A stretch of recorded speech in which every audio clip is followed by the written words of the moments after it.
बिस्मिल्लाहिर्रहमानिर्रहीम। It's me, Mohammad Yusuf Khan, lecturer in chemistry at Edwards College, Peshawar।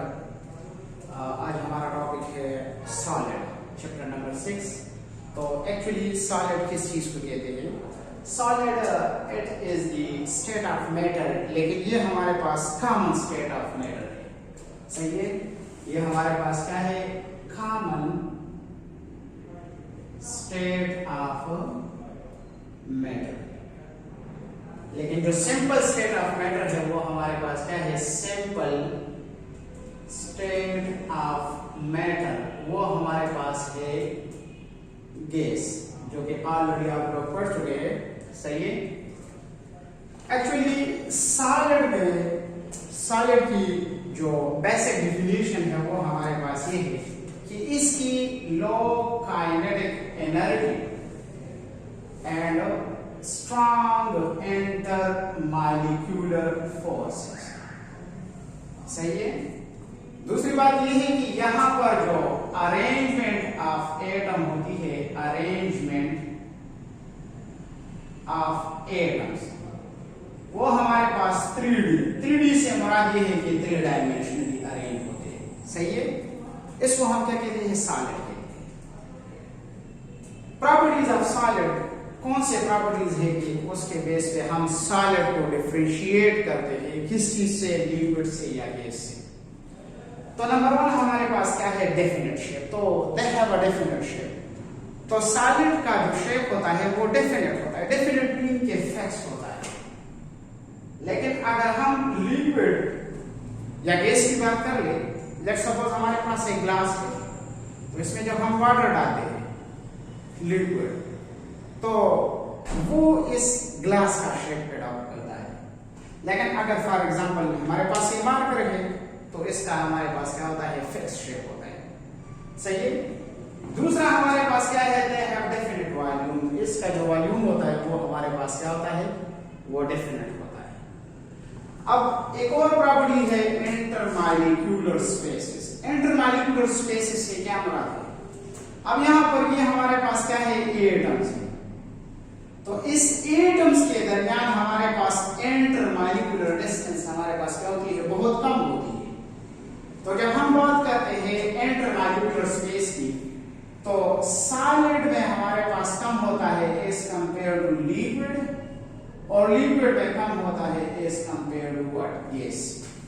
तो intermolecular space between the atoms हमारे पास gas में ज्यादा होता है एज कंपेयर टू लिक्विड, और लिक्विड में ज्यादा होता है as compare to what? Solid.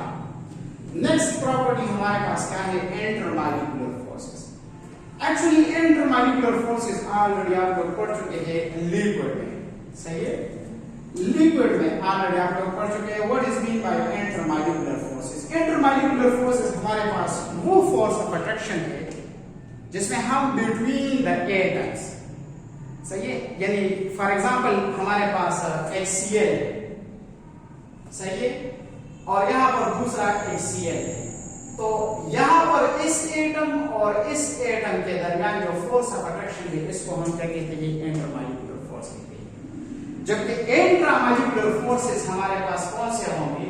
Between the atom and molecule, यानी एक मॉलिक्यूल में हमारे पास जो फोर्स ऑफ अट्रैक्शन होती है between the atom, that is called intra. और इंटरमॉलिक्यूलर क्या होता है? यानी एक मॉलिक्यूल और दूसरे मॉलिक्यूल के दरमियान जो फोर्स ऑफ अट्रैक्शन होती है, इसको हम क्या कहते हैं? Intermolecular force. इसमें हमारे पास फिर हाइड्रोजन बॉन्ड आता है, London dispersion forces, dipole dipole interaction etcetera. सही है। तो यहां पर स्ट्रॉन्ग इंटरमॉलिक्यूलर फोर्सेस होते हैं। मतलब ये है कि यहां पर इस मॉलिक्यूल्स के दरमियान जो फोर्स ऑफ अट्रैक्शन होती है वो हमारे पास क्या होती है? स्ट्रॉन्ग होती है। तो यहां पर अगर हम ट्रेंड की बात कर ले, तो सॉलिड में स्ट्रॉन्ग होगी as compare to that of liquid, और लिक्विड में स्ट्रॉन्ग इंटरमॉलिक्यूलर फोर्सेस होंगे as compare to that of what? Gases. Next हमारे पास क्या है? डिफ्यूजन। तो डिफ्यूजन वो प्रोसेस है जिसमें हमारे पास molecule are move from the higher concentration to the lower concentration. तो अगर हम गैसेस की बात कर ले, तो गैसेस में हमारे पास डिफ्यूजन प्रोसेस फास्ट होता है एज कंपेयर टू लिक्विड, और लिक्विड में फास्ट होता है as compare to what? Solid. तो सॉलिड में डिफ्यूजन प्रोसेस हमारे पास क्या होती है, वो बहुत कम होती है, वेरी लो। तो यहां पर डिफ्यूजन प्रोसेस कम है एज कंपेयर टू लिक्विड, और लिक्विड में कम है as compare to that of what gas. अब यहां पर जब हम काइनेटिक एनर्जी की बात करते हैं तो काइनेटिक एनर्जी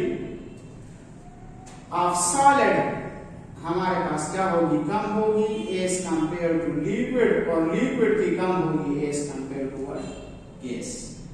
अब यहां पर इसकी काइनेटिक एनर्जी क्यों कम है, क्योंकि यहां पर स्ट्रॉन्ग इंटरमॉलिक्यूलर फोर्सेस है। यहां पर ये हमारे पास क्या है, स्ट्रॉन्ग इंटरमॉलिक्यूलर फोर्सेस है।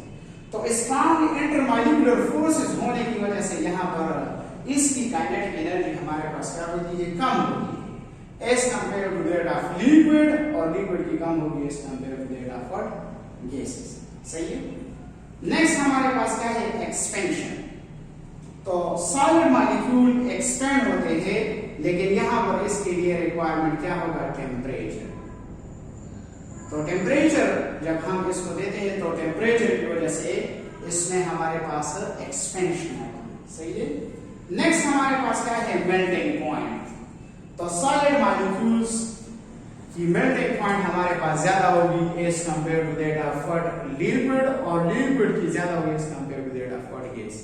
अब यहां पे देखो ये मेल्टिंग पॉइंट क्या है, वो टेम्परेचर जिसपे हमारे पास एक सॉलिड सब्सटेंस क्या हो जाए, मेल्ट हो जाए, that is called what melting point. इसको हम क्या कहते हैं, मेल्टिंग पॉइंट। फॉर एग्जांपल हमारे पास क्या है, सोडियम क्लोराइड। तो सोडियम क्लोराइड का जो मेल्टिंग पॉइंट है that is 801 degree centigrade. Next हमारे पास क्या है, कंप्रेसिबिलिटी। तो सॉलिड मॉलिक्यूल्स में हमारे पास कंप्रेसिबिलिटी फैक्टर हमारे पास क्या होती है, बहुत लो होती है। यानी अगर हम गैस या लिक्विड की बात कर ले तो गैस में हमारे पास कंप्रेसिबिलिटी फैक्टर ज्यादा है, लेकिन सॉलिड में हमारे पास कंप्रेसिबिलिटी फैक्टर क्या होती है, वो बहुत कम होती है। चलिए, एक और प्रॉपर्टी है जैसे कि हमारे पास डेंसिटी। चलो एक और प्रॉपर्टी यहां पर मेंशन करते हैं, दैट इज डेंसिटी।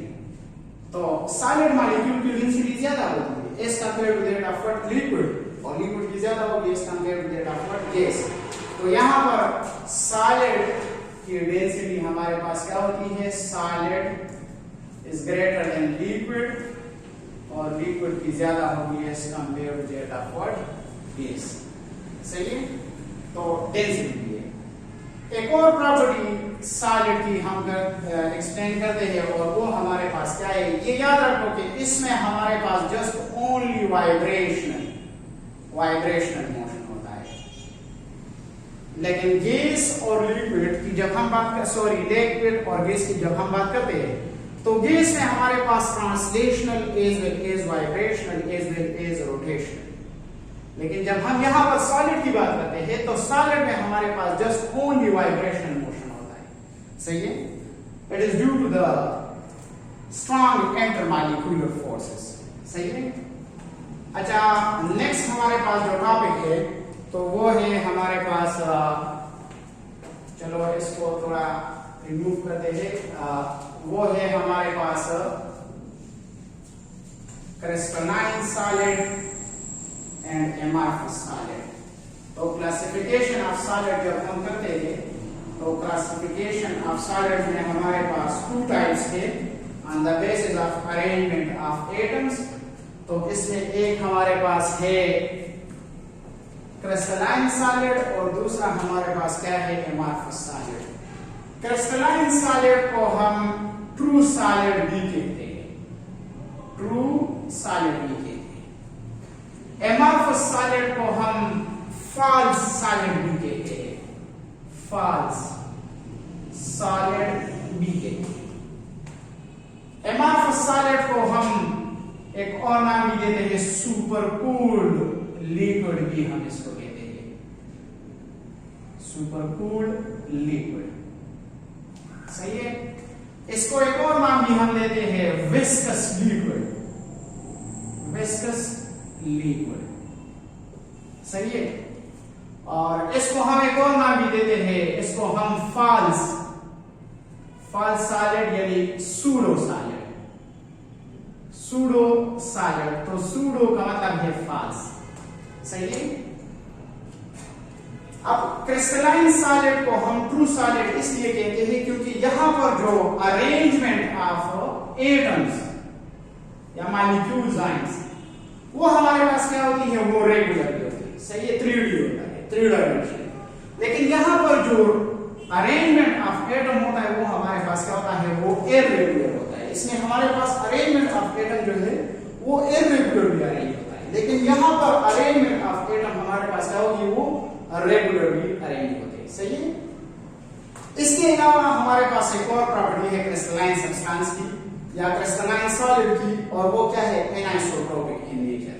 लेकिन ये हमारे पास क्या है, आइसोट्रोपिक इन नेचर। ये एनिसोट्रोपी को हम जो है नेक्स्ट लेक्चर में जो है डिटेल से पढ़ेंगे कि व्हाट इज मीन बाय एनिसोट्रोपी या एनिसोट्रोपिक सब्सटेंस, सही है। तो एनिसोट्रोपिक इन नेचर, लेकिन ये हमारे पास क्या होते हैं, वो आइसोट्रोपिक होते हैं। अक्सर क्वेश्चन आता है कि डिफरेंशिएट बिटवीन क्रिस्टलाइन और अमॉर्फस सॉलिड या classification of crystalline and amorphous solid, ठीक है।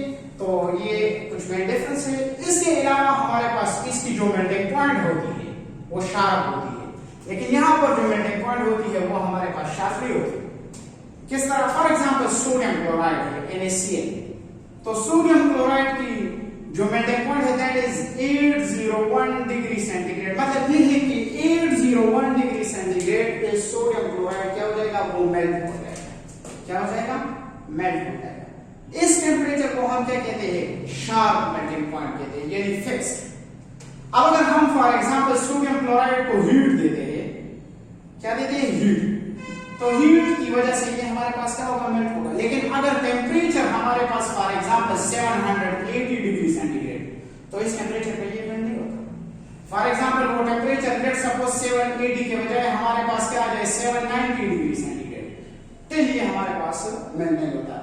मतलब ये है कि 801 डिग्री सेंटीग्रेड पे ये हमारे पास क्या हो जाएगा, मेल्ट हो जाएगा। That temperature is called sharp melting point. तो इसकी जो मेल्टिंग पॉइंट होती है क्रिस्टलाइन सॉलिड्स की, वो हमारे पास क्या होती है, शार्प होती है। लेकिन अगर हम यहां पर बात कर ले तो वो हमारे पास शार्प मेल्टिंग पॉइंट नहीं होती। मतलब ये कि ये हमारे पास एक रेंज में होगा।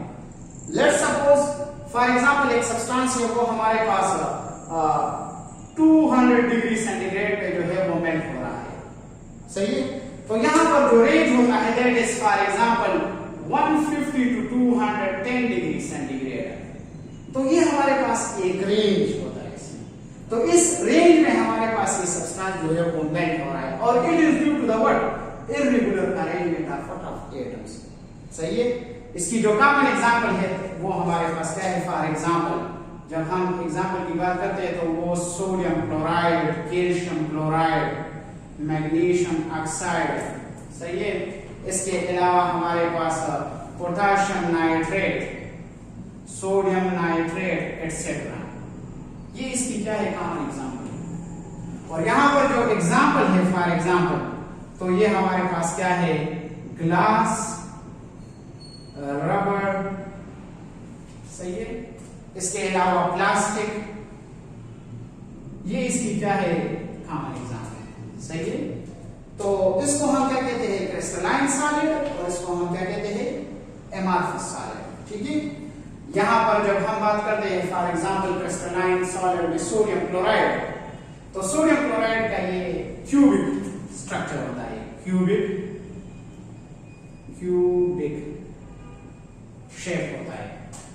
तो इसमें हमारे पास 8 कार्बन होते हैं, 1 2 3 4 5, ये 6 7 और 8। ये याद रखो कि एक क्यूबिक शेप में हमारे पास 8 कार्बन और 6 फेसेस होते हैं, सही है। लेकिन यहाँ पर जो हमारे पास अरेंजमेंट ऑफ एटम होती है वो इररेगुलर। तो simple is that crystalline solid and amorphous solid. Crystalline solid को हम ट्रू कहते हैं, ट्रू सॉलिड, इसको हम फास्ट सॉलिड कहते हैं, या सुपरकूल लिक्विड कहते हैं, या सूडो सॉलिड भी कहते हैं, इसको हम विस्कस लिक्विड भी कहते हैं। इसमें जो अरेंजमेंट ऑफ एटम होती है वो रेगुलरली अरेंज होते हैं इन 3 डायमेंशन, लेकिन यहाँ पर इररेगुलर अरेंजमेंट होती है, सही है।